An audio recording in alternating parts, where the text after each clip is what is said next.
ಎಲ್ರಿಗೂ ನಮಸ್ಕಾರ. Welcome to SAP B1 Kannada channel. ಇವತ್ತಿನ ವಿಡಿಯೋದಲ್ಲಿ ನಾವು SAP B1 ನಲ್ಲಿ ಐಟಮ್ ಮಾಸ್ಟರ್ ಹೇಗೆ ಕ್ರಿಯೇಟ್ ಮಾಡೋದು ಅಂತ ತಿಳ್ಕೊಳ್ಳೋಣ. ಅದಕ್ಕಿರೋ ಪಾತ್ ಬಂದ್ಬಿಟ್ಟು modules, inventory, item master data. Item master data ನೀವು ಯಾವಾಗಲೇ ಫ್ರೆಶ್ ಆಗಿ ಓಪನ್ ಮಾಡಿದ್ರು ಅದು ಬೈ ಡಿಫಾಲ್ಟ್ ಫೈಂಡ್ ಮೋಡ್ ಅಲ್ಲಿ ಇರುತ್ತೆ. ಅಂದ್ರೆ ಮೀನ್ಸ್ ಹಳದಿ ಕಲರ್ ಇತ್ತು ಅಂದ್ರೆ ಫೈಂಡ್ ಮೋಡ್. ಇದು ನಿಮ್ಗೆ ಐಟಮ್ ಕೋಡ್ ಗೊತ್ತಿದ್ರೆ ಐಟಮ್ ಕೋಡ್ ಬೇಸ್ ಮೇಲೆ ಅಥವಾ ನೇಮ್ ಅಥವಾ ಡಿಸ್ಕ್ರಿಪ್ಷನ್ ಬೇಸ್ ಮೇಲೆ ಹುಡುಕ್ಲಿಕ್ಕೆ ಹೆಲ್ಪ್ ಆಗುತ್ತೆ. ಇಲ್ಲಿ ನೋಡಿದ್ರೆ ಆಡ್ ಮೋಡ್ ಇದೆ. ಆಡ್ ಅಂತ ಕ್ಲಿಕ್ ಮಾಡಿದ್ರೆ ಸ್ಕ್ರೀನ್ ಎಲ್ಲ ವೈಟ್ ಕಲರ್ ಆಯ್ತು. Now it will allow to add the item code. ಮತ್ತೆ ಫೈಂಡ್ ನ ಪ್ರೆಸ್ ಮಾಡಿದ್ರೆ ಫೈಂಡ್, ಆಡ್ ನ ಪ್ರೆಸ್ ಮಾಡಿದ್ರೆ ಆಡ್. ಇದನ್ನ ನೀವು ಕಂಟ್ರೋಲ್ ಎ ಮತ್ತೆ ಕಂಟ್ರೋಲ್ F ಅಲ್ಲಿ ಕೂಡ ಕಂಟ್ರೋಲ್ ಮಾಡಬಹುದು. ನೆಕ್ಸ್ಟ್ ಇಲ್ಲಿ ನಾನು ಐಟಮ್ ಕೋಡ್ ನ ಕ್ರಿಯೇಟ್ ಮಾಡ್ತೀನಿ. ಹೊಸ ಐಟಮ್ ಕೋಡ್ ನ ಕ್ರಿಯೇಟ್ ಮಾಡ್ತೀನಿ. ಐಟಮ್ ಕೋಡ್ ಬಂದ್ಬಿಟ್ಟು RMTEST RM ಟೆಸ್ಟ್ 000. ನನಗೆ ಬೇಕಾಗಿರೋದು 5 ಡಿಜಿಟ್, ಅದಕ್ಕೆ 001 ಅಂತ ಹಾಕೊಂಡೆ.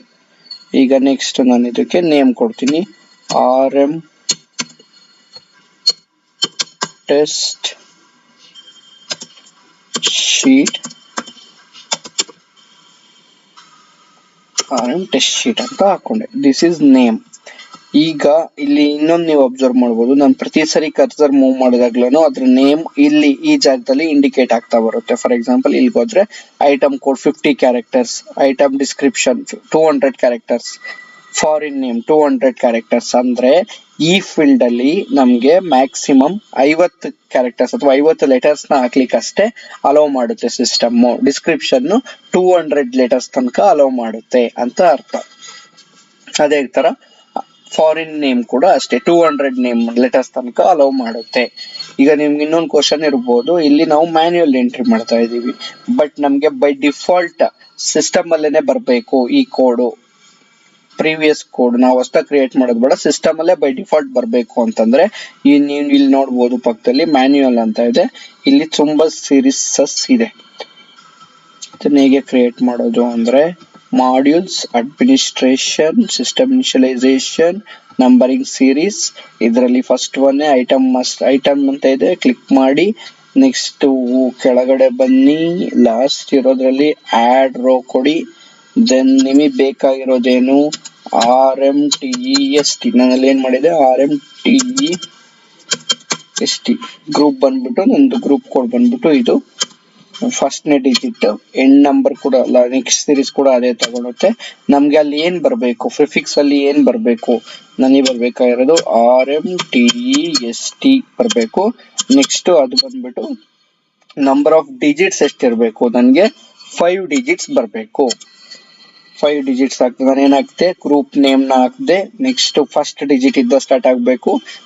Next digit by default system ತಗೊಳುತ್ತೆ. ಪ್ರಿಫಿಕ್ಸ್ ಅಲ್ಲಿ ನನ್ಗೆ ಏನು ಗ್ರೂಪ್ ಕೋಡ್ ಬರ್ಬೇಕು ಅದನ್ನ ಹಾಕಿದೀನಿ, ಎಷ್ಟು ಡಿಜಿಟ್ ಇರಬೇಕು ಅಂತ ಹಾಕಿದೀನಿ. Update and again update. ಈಗ ಇಲ್ಲಿ ನಾವು ಮ್ಯಾನ್ಯುಯಲ್ ಎಂಟ್ರಿ ಮಾಡಿದ್ವಿ. ಈಗ ನೀವು ಸೆಲೆಕ್ಟ್ ಮಾಡ್ಕೊಳ್ಳಿ. ಜಸ್ಟ್ ಟೈಮ್ ಕ್ಲೋಸ್ ಮಾಡ್ತೀನಿ. ಕ್ಲೋಸ್ ಮಾಡಿ modules, inventory, item master data and add ಮಾಡಬೇಕು.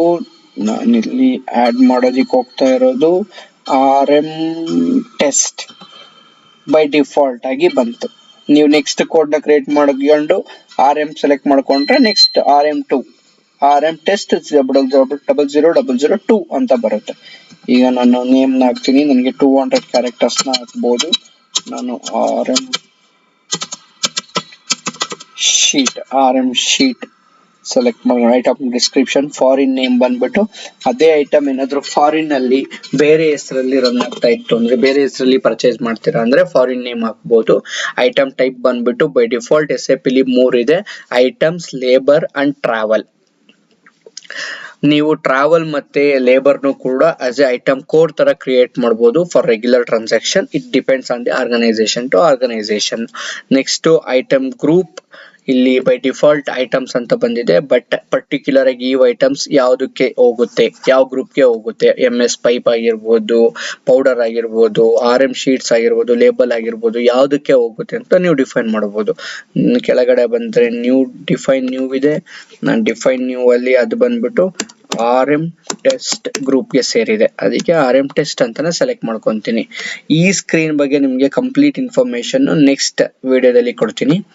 ಇಲ್ಲಿ ಇನ್ನೊಂದು ಮೇಜರ್ ಪಾಯಿಂಟ್ ಹೇಳ್ಬೋದು ಅಂತಂದ್ರೆ ಇಲ್ಲಿ ನೋಡ್ಬೋದು ಸರ್ವಿಸ್ ಅಂತ ಇದೆ, ಮೆಟೀರಿಯಲ್ ಅಂತ ಇದೆ. ನೀವು ಯಾವ್ದಾದ್ರು ಮೆಟೀರಿಯಲ್ ರಿಲೇಟೆಡ್ ಐಟಮ್ಸ್ ನ ಕ್ರಿಯೇಟ್ ಮಾಡ್ತಾ ಇದ್ರೆ which is physically available, physically ನೀವು ನೋಡ್ಬೋದು ಅಂತ ಐಟಮ್ಸ್ ನ ಇತ್ತು ಅಂತಂದ್ರೆ ನೀವು ಮೆಟೀರಿಯಲ್ ನ ಸೆಲೆಕ್ಟ್ ಮಾಡ್ಕೊಂತೀರಾ. ಸರ್ವಿಸ್ ರಿಲೇಟೆಡ್ ಐಟಮ್ಸ್ ನ ಸರ್ವಿಸ್ ರಿಲೇಟೆಡ್ ಟ್ರಾನ್ಸಾಕ್ಷನ್ಸ್ ಇತ್ತು ಅಂದ್ರೆ ಸರ್ವಿಸ್ ಅಂತ ಹೇಳಿ ಐಟಮ್ ಕೋಡ್ ನ ಕ್ರಿಯೇಟ್ ಮಾಡಬಹುದು. ಅದನ್ನ ನೆಕ್ಸ್ಟ್ ವಿಡಿಯೋದಲ್ಲಿ ತೋರಿಸ್ತೀನಿ. ಈಗ ನಾನು ಇಲ್ಲಿ ಮೆಟೀರಿಯಲ್ ಅಂತಾನೆ ಸೆಲೆಕ್ಟ್ ಮಾಡ್ಕೊಂತಾ ಇದ್ದೀನಿ. Okay and okay, test RM test select ಆಯ್ತು.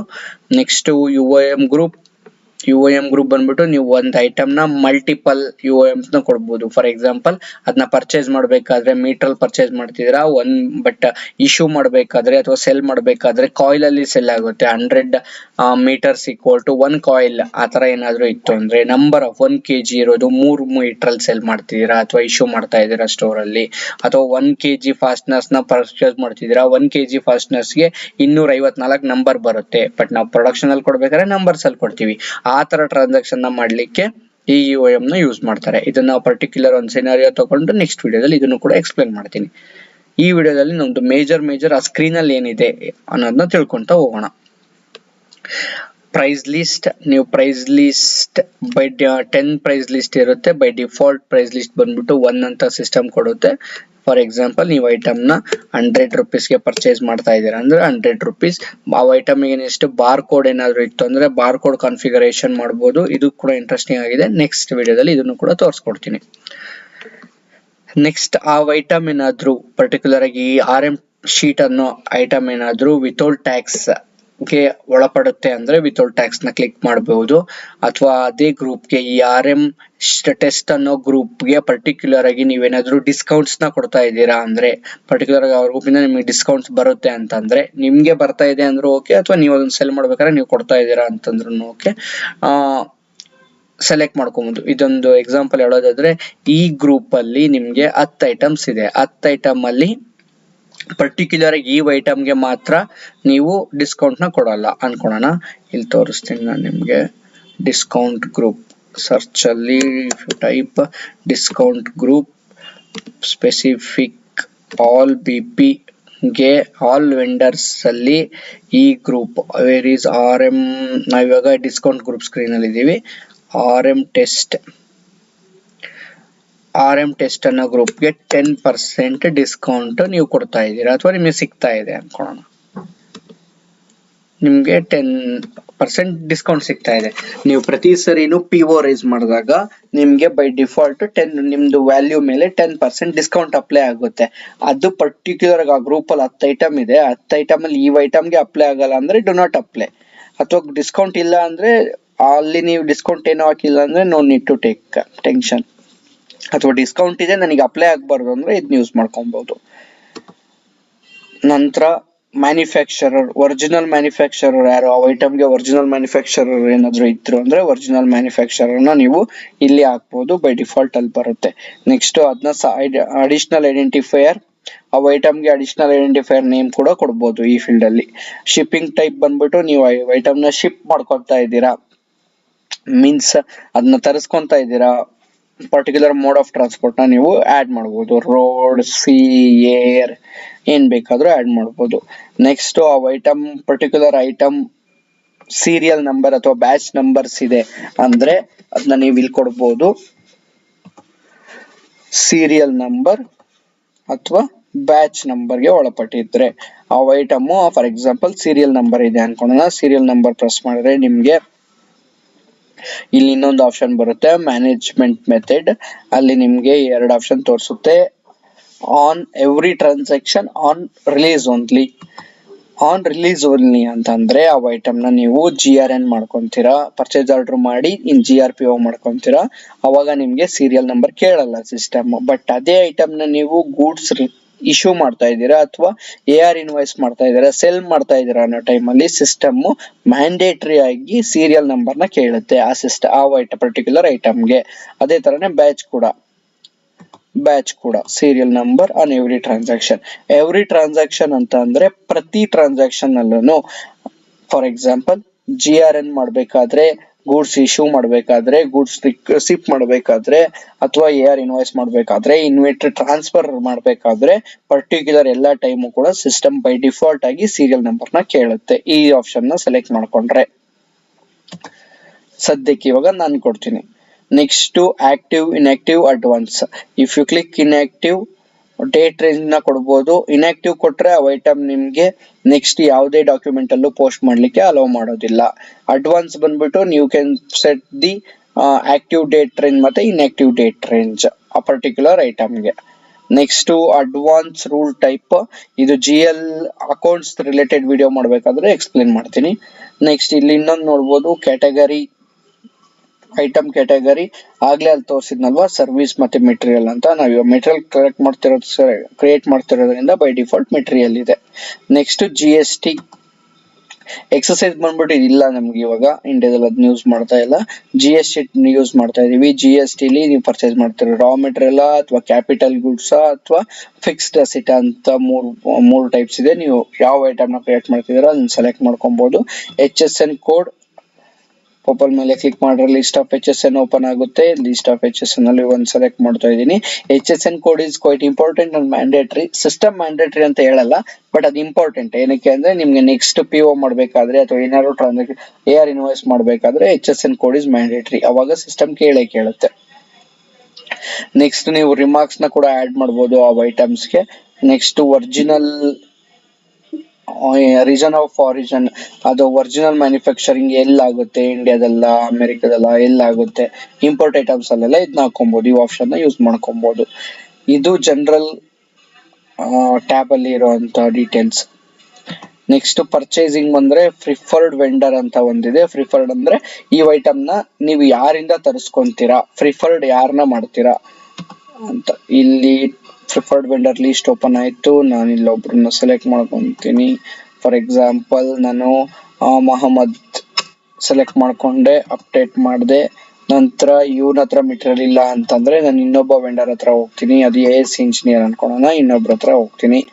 ನೆಕ್ಸ್ಟ್ ಇನ್ನೊಬ್ರು ಇವ್ರ ಹತ್ರನು ಮೆಟೀರಿಯಲ್ ಸಿಗ್ಲಿಲ್ಲ ಅಂತಂದ್ರೆ ನಾನು ಇವ್ರ ಹತ್ರ ಮೆಟೀರಿಯಲ್ ತಗೊಂತೀನಿ.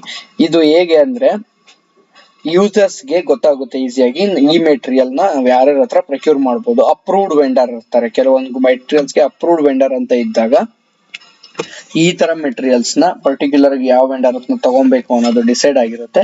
ಆ ವೆಂಡರ್ ನ ಸಿಸ್ಟಮ್ ಪ್ರಿಫರ್ ಮಾಡುತ್ತೆ. ನೀವು ಇಲ್ಲೊಂದು ನೋಡ್ಬೋದು, ಇದನ್ನ ಸೆಟ್ ಆಸ್ ಡಿಫಾಲ್ಟ್ ಅಂತ ಇದೆ.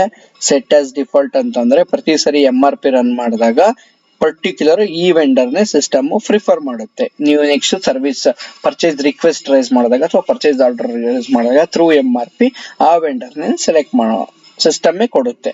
ಕೆಟಲಾಗ್ ನಂಬರ್ ಏನಾದ್ರು ಇದ್ರೆ ಕೆಟಲಾಗ್ ನಂಬರ್ ಹಾಕ್ಬೋದು.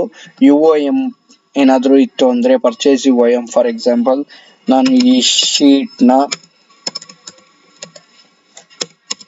ಪರ್ಚೇಸ್ UOM ಒಂದ್ ಶೀಟ್ ನ ಪರ್ಚೇಸ್ ಮಾಡ್ತಾ ಇದ್ದೀನಿ. ಪ್ಯಾಕಿಂಗ್ UOM ಏನಿದ್ರೆ ಪ್ಯಾಕಿಂಗ್ UOM ಆಗ್ಬೋದು. ನೆಕ್ಸ್ಟ್ ಆ ಐಟಮ್ಸ್ ಡಿಸ್ಕ್ರಿಪ್ಷನ್ ಅಂದ್ರೆ ಲೆಂತ್, ವಿಡ್ತ್, ಸ್ಪೆಸಿಫಿಕೇಶನ್ಸ್ ಏನಾದ್ರು ಇದ್ರೆ ಸ್ಪೆಸಿಫಿಕೇಶನ್ಸ್ ಹಾಕೊಬಹುದು. ನಂತರ ಇಂಪೋರ್ಟ್ ಐಟಮ್ ಇದ್ರೆ ಅದನ್ನ ಕಸ್ಟಮ್ಸ್ ಎಕ್ಸೆಂಪ್ಟ್ ಇದೆಯಾ ಅಥವಾ ಇಲ್ಲ ಅಂತ ಕೂಡ ಹಾಕ್ಬಹುದು. ನೆಕ್ಸ್ಟ್ ಸೇಲ್ ಡೇಟಾದಲ್ಲಿ UOM, ಸೇಲ್ UOM ಆ ಐಟಮ್ ನಾನು ಶೀಟ್ ಅಲ್ಲಿ ಪರ್ಚೇಸ್ ಮಾಡ್ತೀನಿ, ಸೇಲ್ ಮಾಡೋದು ಮಾತ್ರ ನಾನು ಮೀಟರ್ ಅಲ್ಲಿ ಸೇಲ್ ಮಾಡ್ತೀನಿ ಅಂದಾಗ ಮೀಟರ್ ಕೂಡ ಹಾಕೊಬಹುದು. One sheet equal to 1 metre ಅಂತ ಅರ್ಥ ಮಾಡ್ಕೊಳುತ್ತೆ.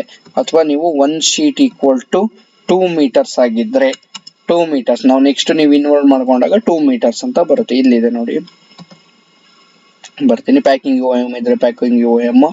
ನಂತರ ಲೆಂತ್ ಅಥವಾ ವಿಡ್ತ್, ಸ್ಪೆಸಿಫಿಕೇಶನ್ಸ್ ಏನಾದ್ರು ಇದ್ರೆ ಸ್ಪೆಸಿಫಿಕೇಶನ್ಸ್ ಅಥವಾ ಫ್ಯಾಕ್ಟರ್ಸ್ ಇದ್ರೆ factors. QR code form, QR code ಏನಾದ್ರು QR ಕೋಡ್ ರಿಲೇಟೆಡ್ ಏನಾದ್ರು ಇನ್ಫಾರ್ಮೇಶನ್ ಇದ್ರೆ QR ಕೋಡ್ ರಿಲೇಟೆಡ್ ನೀವು ಕಾಪಿ ಪೇಸ್ಟ್ ಕೂಡ ಮಾಡಬಹುದು. Next inventory data. ಈ ಡೇಟಾ ಈ ಸ್ಟ್ಯಾಪ್ ಸ್ವಲ್ಪ ಇಂಪಾರ್ಟೆಂಟ್. ಈ ಡೇಟಾದಲ್ಲಿ ನಿಮ್ಗೆ set inventory by warehouse, set inventory method ಅಂತ ಇದೆ. ಇಲ್ಲಿ by warehouse, by group, by level, by ಅಂದ್ರೆ ವೇರ್ ಹೌಸ್ ನ ಯಾವ ರೀತಿಯಾಗಿ ನೀವು ಮಟೀರಿಯಲ್ ನ ಯಾವ ರೀತಿಯಾಗಿ ಟ್ರ್ಯಾಕ್ ಮಾಡ್ತೀರಾ ಅಂತ. ಇದು ಇದು ತುಂಬಾ ಇಂಪಾರ್ಟೆಂಟ್, ಅಕೌಂಟಿಂಗ್ ಅಲ್ಲಿ ಇದು ಹೆಲ್ಪ್ ಆಗುತ್ತೆ. ನಾನು ನಿಮಗೆ ನೆಕ್ಸ್ಟ್ ಸೆಕ್ಷನ್ ಅಲ್ಲಿ ಹೇಳ್ತೀನಿ ಅದನ್ನ. Next inventory UOM. ಯಾವ ಇನ್ವೆಂಟ್ರಿ ನೀವು ಇಡ್ತೀರಾ, ನಿಮ್ಗೆ ಮೇಂಟೈನ್ ಮಾಡ್ತೀರಾ. ಮೀಟರ್ ಅಲ್ಲಿ ಮೇಂಟೈನ್ ಮಾಡೋದ್ರೆ ಮೀಟರ್ ಅಲ್ಲಿ ಮೇಂಟೈನ್ ಮಾಡ್ಬೋದು, depends on the item. Next ನಾನು ಪರ್ಚೇಸ್ ನ ಶೀಟ್ ಅಲ್ಲಿ ಮಾಡ್ತೀನಿ. ನೆಕ್ಸ್ಟ್ ಅದನ್ನ ಸೆಲ್ ಮಾಡೋದು ಮೀಟರ್ ಅಲ್ಲಿ ಮಾಡ್ತೀನಿ. ಇನ್ವೆಂಟ್ರಿ ಕೂಡ ಮೀಟರ್ ಅಲ್ಲಿ ಮೇಂಟೈನ್ ಮಾಡ್ತೀನಿ ಅಂತ. ಆ ತರ ಅರ್ಥ ಮಾಡ್ಕೊಳುತ್ತೆ ಸಿಸ್ಟಮ್ ಇವಾಗ. ನಂತರ ನೀವು ಫಾರ್ ಎಕ್ಸಾಂಪಲ್ ಈ ಐಟಮ್ ನ ನೀವು ಕೆಲವು ಐಟಮ್ಸ್ ಹೇಗಿರುತ್ತೆ ಅಂದ್ರೆ, ನೀವು ಒಂದ್ ಪ್ಯಾಕೆಟ್ ಅಂತ ಬೈ ಮಾಡ್ತೀರಾ, ಬಟ್ ಅದನ್ನ ಇನ್ವೆಂಟ್ರಿ ಮಾಡ್ಬೇಕಾದ್ರೆ ಅಥವಾ ಸೆಲ್ ಮಾಡ್ಬೇಕಾದ್ರೆ 12 ಪೀಸಸ್ ಅಂತ ಸೆಲ್ ಮಾಡ್ತೀರಾ. ಆ ಕೇಸಸ್ ಅಲ್ಲಿ ನಿಮ್ಗೆ ಈ ಅವಾಗ್ಲೇ ಹೇಳ್ದಾಗೆ ಇದು ಯೂಸ್ ಆಗುತ್ತೆ. ಇಲ್ಲಿ ನೀವು ಕಾನ್ಫಿಗರ್ ಮಾಡಬೇಕು UOM ಲಿಸ್ಟ್ ಅಲ್ಲಿ. ನೆಕ್ಸ್ಟ್ ವೇರ್ ಹೌಸಸ್ ಬಂದ್ಬಿಟ್ಟು ಇನ್ವೆಂಟ್ರಿ ವೇರ್ ಹೌಸಸ್. ಅದನ್ನ ಯಾವ ವೇರ್ ಹೌಸಸ್ಗೆ ಟ್ರಾನ್ಸ್ಫರ್ ಮಾಡ್ಕೊಂತೀರಾ. ಫಾರ್ ಎಕ್ಸಾಂಪಲ್ GRN ಮಾಡಿದಾಗ ಯಾವ ವೇರ್ ಹೌಸ್ಗೆ ಬರಬೇಕು, ಪ್ರೊಡಕ್ಷನ್ಗೆ ಮೆಟೀರಿಯಲ್ ಕೊಟ್ಟಾಗ ಯಾವ ವೇರ್ ಹೌಸ್ ಅಲ್ಲಿ ಹೋಗ್ಬೇಕು, ಅಥವಾ ಇನ್ವಾಯ್ಸಿಂಗ್ ವೇರ್ ಹೌಸ್ ಯಾವ್ದಿರುತ್ತೆ ಅದಕ್ಕೆ ಈ ವೇರ್ ಹೌಸಸ್ ಇದೆ. ನಾವು ಇನ್ವೆಂಟ್ರಿ ವ್ಯಾಲ್ಯೂಯೇಷನ್ ಮೆಥಡ್ ಬಂದ್ಬಿಟ್ಟು ಮೂವಿಂಗ್ ಆವರೇಜ್, ಸ್ಟ್ಯಾಂಡರ್ಡ್ ಅಥವಾ FIFO. ಮೂವಿಂಗ್ ಆವರೇಜ್ ಅಂತಂದ್ರೆ average of that item. System ಹೇಗೆ ಕ್ಯಾಲ್ಕುಲೇಷನ್ ಮಾಡ್ಕೊಳುತ್ತೆ ನೆಕ್ಸ್ಟ್ ಇನ್ವೆಂಟ್ರಿ ಅಂದ್ರೆ ಆವರೇಜ್ ಅಥವಾ ಟೋಟಲ್ ವ್ಯಾಲ್ಯೂ ನೋಡಿದಾಗ ಅದರದ್ದು ಆವರೇಜ್ ಕೊಡುತ್ತೆ. ನೀವು ಐಟಮ್ ನ 10 ಸರಿ ತರಿಸ್ತೀರಾ, 10 ಡಿಫ್ರೆಂಟ್ ಪ್ರೈಸ್ ಇದ್ದಾಗ ಅದ್ರಷ್ಟು ಆವರೇಜ್ ವ್ಯಾಲ್ಯೂ ಕೊಡುತ್ತೆ ನಿಮ್ಗೆ. ಸ್ಟ್ಯಾಂಡರ್ಡ್ ಬಂದ್ಬಿಟ್ಟು ನೀವೇನ್ ಸ್ಟ್ಯಾಂಡರ್ಡ್ ಫಿಕ್ಸ್ ಮಾಡಿದೀರಾ, 100 ರೂಪಾಯಿ ಫಿಕ್ಸ್ ಮಾಡಿದೀರಾ, ಅದ್ರ ವ್ಯಾಲ್ಯೂ ಕೊಡುತ್ತೆ. ಅದ್ರಾಗೆ ನೆಕ್ಸ್ಟ್ ಇನ್ವೆಂಟ್ರಿ ವ್ಯಾಲ್ಯೂ ಕೊಡುತ್ತೆ. FIFO ಅಂದ್ರೆ ಫಸ್ಟ್ ಇನ್ ಫಸ್ಟ್ ಔಟ್. ಇದು ಏನಕ್ಕೆ ಅಂತಂದ್ರೆ, ನೀವು material first in first out maintain ಮಾಡ್ಬೇಕಂದ್ರೆ FIFO ಕೊಡ್ಬೇಕು. ಇದನ್ನ ಫಾರ್ ಪೌಡರ್ ಮತ್ತೆ ಪೇಂಟಿಂಗ್ಸ್,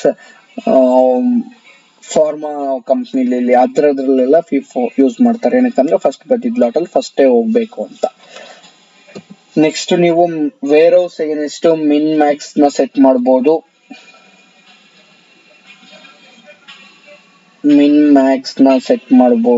ನೆಕ್ಸ್ಟ್ ರಿಕ್ವೈರ್ಡ್ ನ ಸೆಟ್ ಮಾಡಬಹುದು. ಮಿನ್ ಮ್ಯಾಕ್ಸ್ ಅಂದ್ರೆ ಅದನ್ನ 10 ಮೇಂಟೈನ್ ಮಾಡಬೇಕು, 15 ಮೇಂಟೈನ್ ಮಾಡಬೇಕು, ಮಿನಿಮಮ್ 10, ಮ್ಯಾಕ್ಸಿಮಮ್ 15. ಬಟ್ ಅದು 10ಕ್ಕೆ ಬಂದ ತಕ್ಷಣ ಇದು ಹೇಗೆ ಅಂದ್ರೆ ನೀವು ಸೆಟ್ ಮಾಡ್ಬೋದು ಮಿನಿಮಮ್ 10, ಮ್ಯಾಕ್ಸಿಮಮ್ 15. ಬಟ್ ನನ್ಗೆ ಅದು 13ಕ್ಕೆ ಬಂದ ತಕ್ಷಣ ನನ್ಗೆ ಅಲರ್ಟ್ ಕೊಡ್ಬೇಕು, ರಿಕ್ವೈರ್ಡ್ ಆಗ್ಬೇಕಾಗಿರೋದು 13. ನಾವು ಯಾವಾಗ್ಲೂ ಮೇಂಟೈನ್ ಮಾಡ್ತಾ ಇರಬೇಕು ಆ ತರ.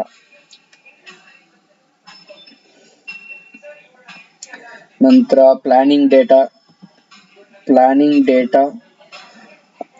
ಪ್ಲಾನಿಂಗ್ ಮೆಥಡ್ ನನ್ ಮತ್ತೆ MRP ಅಂತಿದೆ. ನೀವು ಇದನ್ನ ಈ ಐಟಮ್ MRP ಅಲ್ಲಿ ರನ್ ಮಾಡಿದಾಗ ಬೈ ಸಿಸ್ಟಮ್ ನಿಮ್ಗೆ ಪರ್ಚೇಸ್ ರಿಕ್ವೆಸ್ಟ್ ರೈಸ್ ಮಾಡಿ ಕೊಡಬೇಕು ಅಂದ್ರೆ ಇದು MRP ಇರಬೇಕು. ನೆಕ್ಸ್ಟ್ ಆ ಐಟಮ್ ಬೈ ಅಥವಾ ಮೇಕ್ ಐಟಮ್, ನಿಮ್ ಓನ್ ಮ್ಯಾನುಫ್ಯಾಕ್ಚರ್ ಆಗಿದ್ರೆ ಬೈ ಹಾಕ್ಬೇಕು, ಅಥವಾ ನೀವು ಅದನ್ನ ಓನ್ ಮ್ಯಾನುಫ್ಯಾಕ್ಚರ್ ಆಗಿದ್ರೆ ಮೇಕ್ ಹಾಕ್ಬೇಕು, ಅಥವಾ ಪ್ರೊಕ್ಯೂರ್ ಮಾಡೋದಿದ್ರೆ ಬೈ ಹಾಕ್ಬೇಕು. Travel order interval, next order multiple, minimum order quantity, ಅದನ್ನ ಮಿನಿಮಮ್ ಆರ್ಡರ್ ಎಷ್ಟು ಕ್ವಾಂಟಿಟಿ ಮಾಡಬೇಕು, ಅಥವಾ ನೀವು ಅದನ್ನ ಆರ್ಡರ್ ಮಾಡಿದ್ರೆ ಎಷ್ಟು ದಿನಕ್ಕೆ ಬರುತ್ತೆ. ಆರ್ಡರ್ ಇಂಟರ್ವೆಲ್ ಅಂದ್ರೆ ಆರ್ಡರ್ ಮಾಡಿದ್ರೆ ಎಷ್ಟು ದಿನಕ್ಕೆ ಬರುತ್ತೆ. ಚೆಕಿಂಗ್ ರೂಲ್ಸ್, ಇದು ಚೆನ್ನಾಗಿದೆ. ಈ ಚೆಕಿಂಗ್ ರೂಲ್ಸ್ ಮತ್ತೆ ನಾನು ತೋರಿಸ್ಕೊಡ್ತೀನಿ ನಿಮ್ಗೆ ನೆಕ್ಸ್ಟ್ ವಿಡಿಯೋದಲ್ಲಿ. Next lead time and tolerance. ಅದು ಲೀಡ್ ಟೈಮ್ ಎಷ್ಟಿದೆ, ಆ ಐಟಮ್ ನ 50 ಆರ್ಡರ್ ಮಾಡಿದ್ರೆ ಎಷ್ಟು ದಿನಕ್ಕೆ ನಿಮಗೆ ರೀಚ್ ಆಗುತ್ತೆ ಅನ್ನೋದು ಲೀಡ್ ಟೈಮ್. ನೆಕ್ಸ್ಟ್ ಟಾಲರೆನ್ಸ್, ಅದನ್ನ ಬಿಟ್ಟು ಮ್ಯಾಕ್ಸಿಮಮ್ ಎಷ್ಟು ದಿನಕ್ಕೆ ಬರುತ್ತೆ, 2 ಡೇಸ್ ಅದನ್ನ ಟಾಲರೆನ್ಸ್ ಮಾಡಬಹುದು. ಆ ತರ ಫಾರ್ ಎಕ್ಸಾಂಪಲ್ ಈ ಐಟಮ್ ನಾನು ಪ್ರೊಕ್ಯೂರ್ ಮಾಡೋದಿಕ್ಕೆ 10 ಡೇಸ್ ಬೇಕು, 50 ಆರ್ಡರ್ ಮಾಡಿದ್ರೆ 10 ಡೇಸ್ ಆಗುತ್ತೆ. ಟಾಲರೆನ್ಸ್ ಡೇಟ್ ಬಂದ್ಬಿಟ್ಟು ಇನ್ನು 2 ದಿನದ ತನಕ ಲೇಟ್ ಆದ್ರೆ ಮ್ಯಾಕ್ಸಿಮಮ್ 12 ದಿನದ ತನಕ ನಾನು ವೇಟ್ ಮಾಡ್ಬೋದು. ಆ ತರ ಇದು ಈ ಪರ್ಟಿಕ್ಯುಲರ್ ಆಗಿ ಈ ಡೇಟಾ ಇಲ್ಲಿ ಫಿಲ್ ಮಾಡೋ ಡೇಟಾ ನಮ್ಗೆ MRP ರನ್ ಅಲ್ಲಿ ಹೆಲ್ಪ್ ಆಗುತ್ತೆ. ನೆಕ್ಸ್ಟ್ ಪ್ರೊಡಕ್ಷನ್ ಡೇಟಾ ಬಂದ್ಬಿಟ್ಟು ನಾವು ಪ್ರೊಡಕ್ಷನ್ ಆರ್ಡರ್ ರೈಸ್ ಮಾಡಿ ಅದನ್ನ ರನ್ ಮಾಡ್ತೀವಿ. ಇದ್ರಾಗ BOM ಎಲ್ಲ ಕ್ರಿಯೇಟ್ ಮಾಡ್ತೀವಲ್ವಾ, ಅವಾಗ ಹೆಲ್ಪ್ ಆಗುತ್ತೆ ಇದು. ಅವಾಗ ತಿಳಿಸ್ಕೊಡ್ತೀನಿ ಇದನ್ನ ಇನ್ ಡೀಟೇಲ್ ಆಗಿ. ಪ್ರಾಪರ್ಟೀಸ್ ಸ್ಪೆಸಿಫಿಕೇಶನ್ಸ್ ನೀವು ಹಾಕ್ಬೋದು. ನಾನು LKGs ಅಂತ ಮಾಡಿದ್ದೀನಿ. ಇದೇ ಐಟಮ್ ಅಗೇನೆಸ್ಟ್ ನೀವು ಪ್ರಾಪರ್ಟಿ ಅದ್ರ ಸ್ಪೆಸಿಫಿಕೇಶನ್ಸ್ ನೀವು ಎಂಟ್ರಿ ಮಾಡಬಹುದು. ಇಲ್ಲಿ ಐಟಮ್ ಪ್ರಾಪರ್ಟೀಸ್,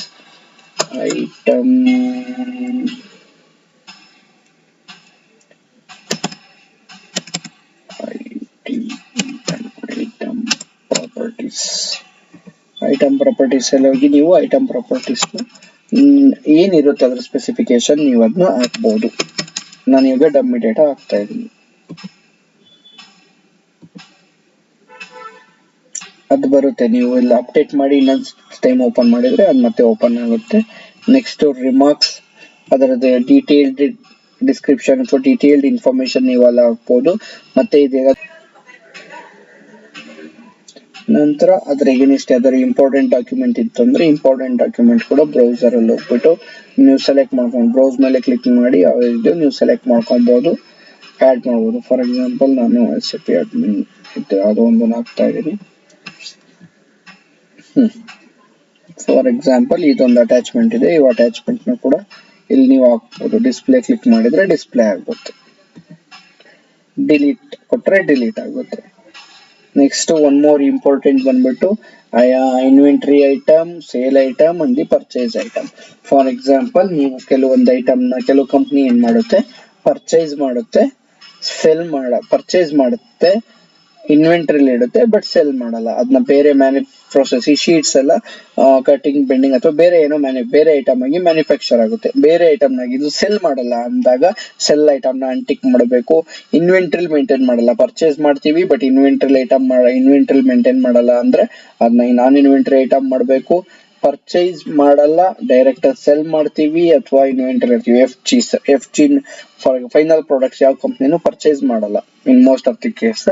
ಅದ್ರಲ್ಲಿ ಅವ್ರ ಇನ್ವೆಂಟರಿ ಇಡ್ತಾರೆ, ಮ್ಯಾನುಫ್ಯಾಕ್ಚರ್ ಮಾಡ್ಬಿಟ್ಟು ಮತ್ತೆ ಸೆಲ್ ಮಾಡ್ತಾರೆ. ಅಂತ ಆಪ್ಷನ್ಸ್ ನ ಇಲ್ಲಿ ನಾವು ಸೆಲೆಕ್ಟ್ ಮಾಡ್ಕೊಬಹುದು.